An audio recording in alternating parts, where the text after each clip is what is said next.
It's great to see everyone here, and I'm thrilled to introduce our next speaker, Dr. Masataka Nishiga. Dr. Nishiga is an instructor at Stanford Cardiovascular Institute. As a physician scientist, he focused on unraveling the mechanism of cardiovascular disease and developing innovative treatment. After completing his cardiology fellowship in Japan, he pursued a PhD at Kyoto University focused on the role of microRNAs and non-coding RNAs in heart failure. Currently at Stanford, under the guidance of Dr. Joseph Wu, Dr. Nishiga's postdoc research leverages iPS cells and the CRISPR technique. His primary research area include the cardiac impact of cancer therapies and the cardiovascular effect of COVID-19. He recently received a NIH K99 award. Please welcome Dr. Nishiga. Thank you for the kind introduction. Today, I'd like to talk about our recent project studying the mechanism of myocarditis after messenger RNA vaccination and its potential solutions. So, as we all know, messenger RNA vaccines have been a game changer in our fight against the COVID-19 pandemic. The Nobel Prize in Physiology or Medicine last year was awarded to Dr. Calico and Dr. Wiseman for their pioneering work in the messenger RNA modification. And the scope of messenger RNA technology is not limited to COVID-19, but it is expected to grow in many other fields, including vaccines for other infectious diseases and anti-cancer immunotherapies, gene therapies, and so on. The messenger RNA vaccines designed for COVID-19 have been safe in general. However, there are still rare adverse events, such as myocarditis. This side effect was initially reported from Israel, and it became a public health concern because the cases were predominantly observed in children. These are two initial papers in New England Journal of Medicine reporting myocarditis cases after vaccination. As you can see in these figures, both papers are showing that the increase was mainly after the second dose, as you can see here and here. And in particular, the patients were predominantly in young males in their teens or 20s. So, and according to recent meta-analysis studies, the average age is about 16 years old, and 90% of patients are male. And in clinical testing, most patients had elevated cardiac troponin I in blood test. And on the other hand, ejection fraction was basically maintained in most of the cases. In terms of the incidence, the overall incidence was quite low, but there is a significant difference between the first dose and second dose. The majority of the cases are after the second dose. So the typical clinical scenario was young boys and a few days after the second dose.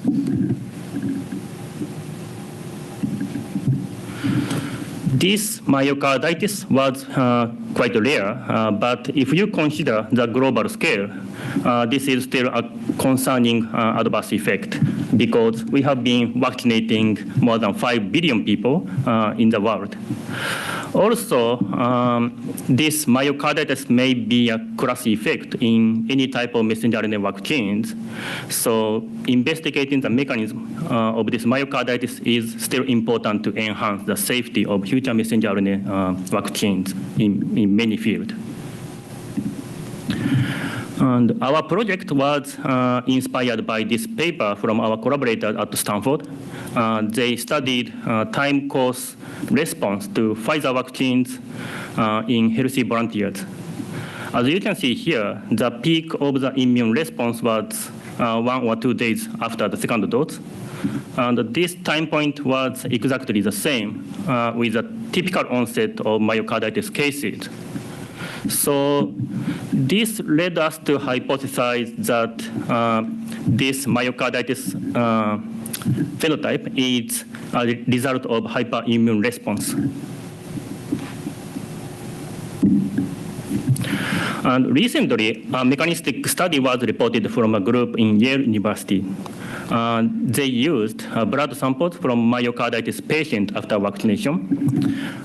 They showed there is no evidence to support the mechanism of autoantibody against cardiac proteins or allergic response to the messenger RNA vaccines or overproduction of anti-SARS-CoV-2 antibodies. So they denied these possibilities, and instead they showed the elevation of many cytokines in these patients, as you can see here. So basically their findings are also supportive for our hypothesis. And in our project, first we tried to identify cytokine mediators. We combined the two studies of human data I showed. Here, x-axis shows the cytokine levels of myocarditis patients compared to control from the Yale University study. And y-axis shows the cytokine levels of day 1 after vaccination from the Stanford study. And here we found that interferon gamma, among 27 cytokines that are detected in both studies, the interferon gamma and its downstream cytokine CXCL10 were consistently upregulated in both conditions. And second, we conducted in vitro experiment using human iPSC-derived macrophages. We exposed these macrophages to Pfizer vaccine or Moderna vaccine and measured the level of cytokines in the supernatant. And in the supernatant, interferon gamma was upregulated by Pfizer vaccine, and CXCL10 was upregulated by both Pfizer vaccine and Moderna vaccines. And the result was consistent with the human data. And one interesting observation here was that TNF-alpha, which is one of the most well-known cytokines, was not induced by vaccines. And this was also consistent with the human data. As you can see here, TNF-alpha is here. So these data suggesting that the response to messenger RNA vaccines do not upregulate generic inflammatory pathways, but specifically upregulate interferon gamma pathway. So these two cytokines were upregulated after the vaccination in human. Next, to test whether these cytokines can damage cardiomyocytes directly, we treated human iPSC-derived cardiomyocytes with a cytokine cocktail of CXCL10 and interferon gamma. We used two concentrations. The low concentration mimics the serum level after vaccination in healthy individuals. And high concentration reflects the higher level of these cytokines in myocarditis patients. So first, a marker of cardiac stress, NT-proBNP in the supernatant was increased in a dose-dependent manner when we treat cardiomyocyte with the cytokine cocktail. And in terms of the function of cardiomyocytes, the contractility was impaired by the cytokine cocktail, and there was a dose dependency as well. We also measured electrophysiology phenotypes using MEA, and the high concentration increased arrhythmic events in MEA, and field potential duration was prolonged by both concentrations, and there was a dose dependency as well. So these data are suggesting that these two cytokines are damaging cardiomyocytes directly. We also checked the gene expression levels by RNA sequencing. The cytokine-treated cardiomyocytes showed a myocarditis-like gene expression pattern with many inflammatory genes upregulated. And here, we noticed that proteasome-related genes were significantly upregulated as a unique feature of this cytokine-induced cardiac injury. So this is indicating a potential mechanism of enhanced degradation of cardiac proteins in these cardiomyocytes. So the next question we had is how we can prevent this adverse effect. And as I mentioned earlier, there is a significant sex difference in this myocarditis. 90% of the patients are male. So we thought estrogens might be playing an important protective role in female. So in this context, we picked up a chemical compound called genistein. The reasons were this compound has an estrogen-like structure, and it is known to have anti-inflammatory and cardiovascular protective effect.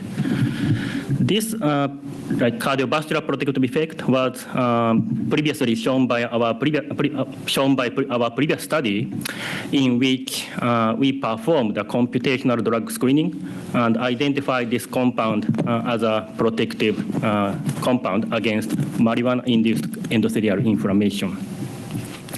So based on these points, we thought this compound genistein could be a promising candidate to prevent this myocarditis adverse effect. So to test the effect of genistein, we treated iPSC-derived cardiomyocytes with genistein and then exposed the cardiomyocyte to the cytokines. At the gene expression level, the expression of cardiac stress marker, BNP, was rescued by the treatment of genistein. Also, interferon-gamma responsive genes, such as STAT1, IDO1, were also rescued by genistein. And at the protein level, phosphorylation of STAT1, which is the main driver of interferon-gamma downstream genes, was also rescued by genistein treatment. We also check the protein level by using mass spectrometry, and inflammatory proteins and proteasome proteins were increased by cytokine treatment in cardiomyocytes. And these proteins were downregulated by the treatment of genistein. And we also saw some of the cardiac structural proteins, such as myosin light chains, were downregulated by cytokines. And one of the these proteins, which is myosin light chain 12, was rescued by genistein. So this result is supporting the potential mechanism in which cytokine treatment enhance the degradation of cardiac structural proteins, and genistein can mitigate the degradation. So next, we measured the activity of immunoproteasome, which is a type of proteasomes activated by interferon-gamma. Here, ONX is a specific inhibitor of immunoproteasomes. So we are using ONX as a kind of positive control in this experiment. As you can see here, immunoproteasome was activated by cytokine treatment, and it was completely blocked by ONX. And interestingly, genistein treatment inhibited the activation of immunoproteasome like ONX. And more importantly, at the function level of cardiomyocytes, cytokine treatment impaired the contractility of cardiomyocytes, and ONX rescued the impaired contractility. And genistein also rescued the impaired contractility as well. So these So these data suggesting that the overactivated immunoproteasome can be a therapeutic target. Lastly, we performed an in vivo experiment. First, we conducted a pilot study using mice to see whether this transient surge of these two cytokines can cause cardiac damage in vivo. We injected these two cytokines from the tail vein and checked the level of serum cardiac troponin I in a time course experiment. The level of cardiac troponin I increased immediately after the cytokine injection, and the peak was about around from 2 to 6 hours after the injection. So this result is indicating these cytokines can cause acute cardiac injury in vivo. And also this small pilot experiment is showing that the transient increase of these two cytokines, which was observed in humans after the second vaccination, is sufficient to cause cardiac damage in vivo. So based on this initial pilot study, we set up 3 groups, including the control group, cytokine group, and the cytokine plus genistein group. These mice received genistein or vehicle via oral gavage for 1 week before cytokine injection. And on the experiment day, these mice received 1 single administration of cytokine cocktail from the tail vein, and the blood and the tissue sample were collected at 4 hours based on the previous pilot study. So in histology, we detected infiltration of immune cells in 4 hours, such as macrophages into the heart in cytokine-treated group, and genistein rescued the infiltration of macrophages. And finally, the main readout cardiac troponin I was increased in the cytokine group, and which was rescued by the treatment of genistein. So these in vivo data are confirming that genistein has a mitigative effect in cytokine-induced cardiac injury in vivo. In summary, there is a transient surge of interferon gamma and its downstream cytokine CXCL10 here, which is immediately after the second dose of COVID-19 messenger RNA vaccination. And this time point exactly matches the typical onset of myocarditis cases. In our in vitro and in vivo experiments, these two cytokines caused cardiac injury. And based on the significant sex difference in clinical cases, we came up with a chemical compound called genistein. And this compound was able to mitigate the effect of cytokines in cardiomyocytes as well as in vivo mouse heart. And lastly, since the application of messenger RNA vaccines is expanding to many areas, we hope our findings can contribute to enhancing the safety profile of future messenger RNA vaccines. I'd like to thank the lab members of the ULab for their support of this project, especially Shu Kao, who conducted the main iPSC experiment. I'd like to thank all the collaborators and my funding sources.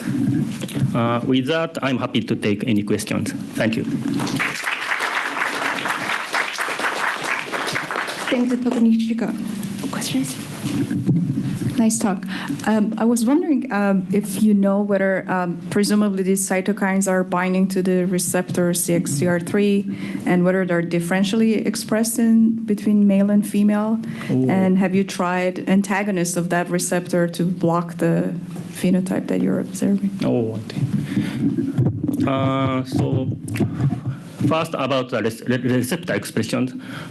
Cardiomyocytes express the interferon gamma receptors, but the expression of CXCR3, which is the receptor of CXCL10, is quite low.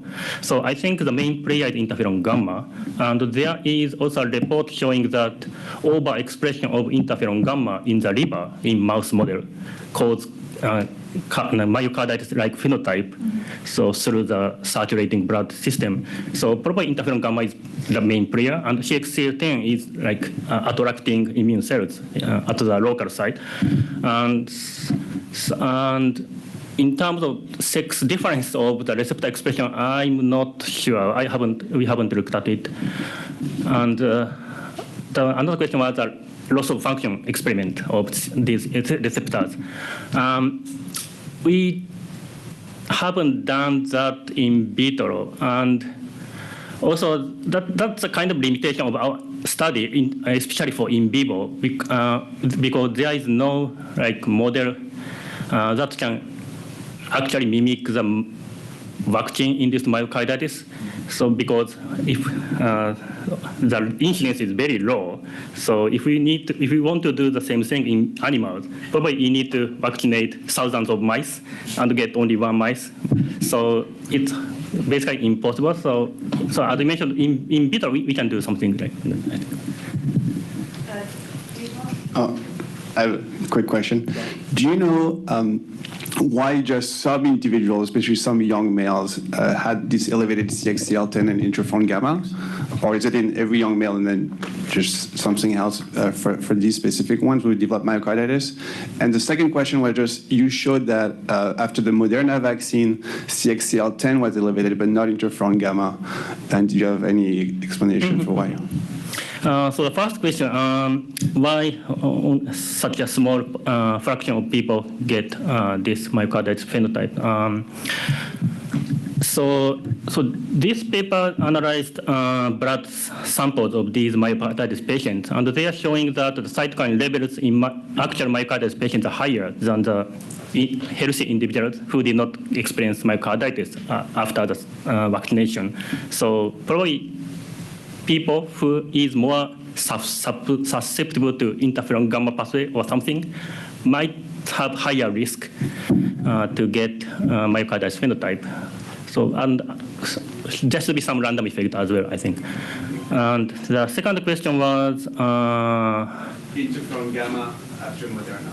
Oh, yes. Yes. So CXCL10 was more consistent actually in humans. Both studies showed statistically significant increase of CXCL10, and interferon gamma is upstream of CXCL10. And in our in vitro experiment, CXCL10 was more consistent. But as I mentioned from literature, interferon gamma is more likely to be the main player, and the protein of interferon gamma is basically not stable. So I think this, at least the human data, is because of the time point of the sample collection. And also for the in vitro study, I think we detected CXCL10, but interferon gamma should have been upregulated before CXCL10. So based on these combined result, we picked up both proteins. Okay, I have two questions. One is related to this in a sense, in that, is it any mRNA vaccine? So if you had, for example, a modified RNA that did not have an open reading frame, do you still see the same response? So is it SARS-CoV-2 only, or is it any modified RNA? And my second question is a bit more provocative. The myocarditis is transient, and I don't know that it's associated with significant morbidity or mortality. So is it important to find a way to not have it? Yes. Thank you for the important question. For the first question, first question was... is it any modified? Yes. So I mentioned this might be a class effect of any messenger RNA vaccines, but so far we have only COVID-19 vaccines, so we don't know. But this field is basically expanding, and so interferon gamma is a pathway to fight against external DNA, RNA, and viruses. So this could be, in principle, this could be a class effect, or can be observed in any type of messenger RNA vaccines or even conventional type of vaccines. In clinical data, the incidence is higher in messenger RNA vaccines within COVID-19. And there are other reports showing that smallpox vaccines and influenza vaccines also cause myocarditis in a kind of rare adverse effect. So this could be observed in any type of messenger RNA vaccine or gene therapies or something similar. And for the second question, whether this is actually important or not. So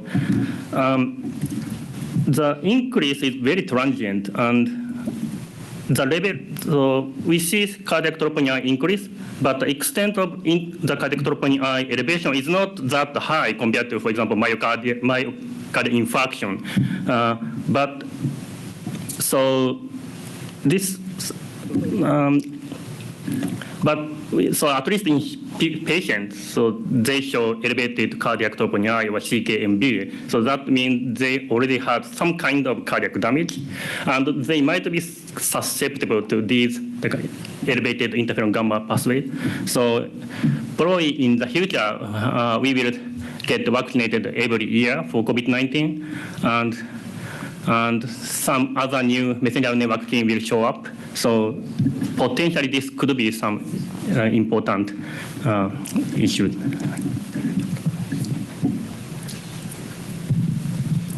I was wondering if the data from the effects of the mRNA vaccines could have any implications in individuals who have long COVID? In long COVID after vaccination? Yeah, with or without, after vaccination, do you think these cytokines are also elevated? Oh, I see. Yeah. Yes, so COVID-19 itself also caused myocarditis, it is known, but so we didn't investigate the COVID-19 induced myocarditis in this project, but there might be some things like similar underlying mechanism. But and in terms of long COVID, the answer is we don't know. but yes, but so at least from our studies, these cytokines can cause cardiac damage. So there is still potential, I think. Next question. Hi, Masataka. Really good talk. One thing, we started a myocarditis center last year here, and as much as I hate to admit it now, maybe it may have been a mistake because all we're getting is COVID vaccine and sequelae from it, mostly chest pain, sometimes cardiac dysfunction. So happy to collaborate there. I am going to play devil's advocate a little bit with your approach, which is great. But two controls I love to see is in the experiments where you added CXCL10 and interferon gamma, I would love to see a negative control where you see no cardiac dysfunction, at least as measured by the iPSC, and this could be TNF or something else. Mm-hmm. Is it any old cytokine that does it?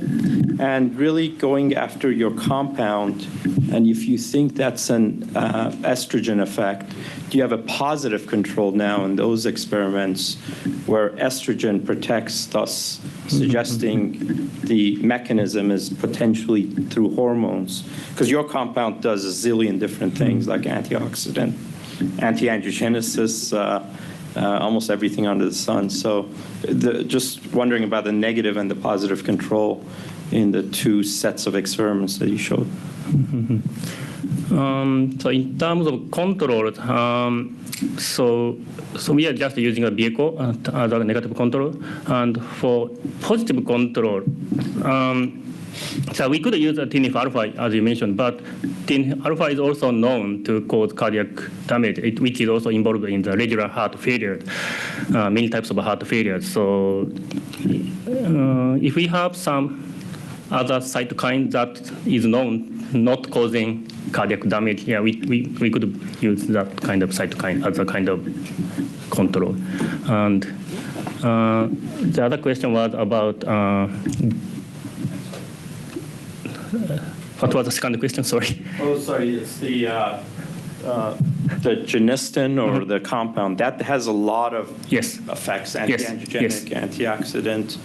In those experiments where you show the rescue, do you have a positive control in an estrogen or estrogen-like molecule that would show that's what's doing it through? So in terms of genistin effect, we focused on the proteasome activity, and we used this ONX as a kind of positive control that is a very specific inhibitor of this immunoproteasome. And as you mentioned, genistin has many broad effects, and mainly it inhibits in the kappa B signaling, so it blocks the broad inflammatory signaling. And here we we did a cell-free completely in vitro experiment in which we put immunoproteasome and ONX, or immunoproteasome plus genistein. So ONX completely block in cell-free system, but genistein does not. So probably genistein is blocking the upstream. Consequently, it inhibits activation of immunoproteasome here, but probably it is working somewhere in the upstream. But it probably is not sex hormone. Does it give us any insights about the sex? Oh, I see. That's how you started. Yes. So we used this compound in our previous study, and this compound is estrogen-like structure. It is called phytoestrogen. It is the soy-derived isoflavone, and so we use this compound using sex difference as a hint, and we also looked at the mechanism of sex difference. So, and we treated these cytokine-treated cardiomyocytes with E2, estradiol, and testosterone. And these native hormone did not have much effect, at least in the physiological concentration. And here we are using much higher concentration of genistein as a treatment. So if we use the super high concentration of estrogen, we might see some effect, but we haven't tested it. Great talk. I have a question based on your model. So it seems like the effect of the Moderna or Pfizer vaccine are on the macrophages, which then elicit an effect on the cardiomyocytes. So in vivo, how do you see this system working? Are these the resident macrophages that would be affected here, which would then affect the cardiomyocytes adjacent and then recruit more macrophages? Or where is this process happening in vivo? So far we found neutrophils and macrophage are infiltrating in this short time point, and they were rescued by genistein. We don't know the source of these macrophages, but probably from monocyte.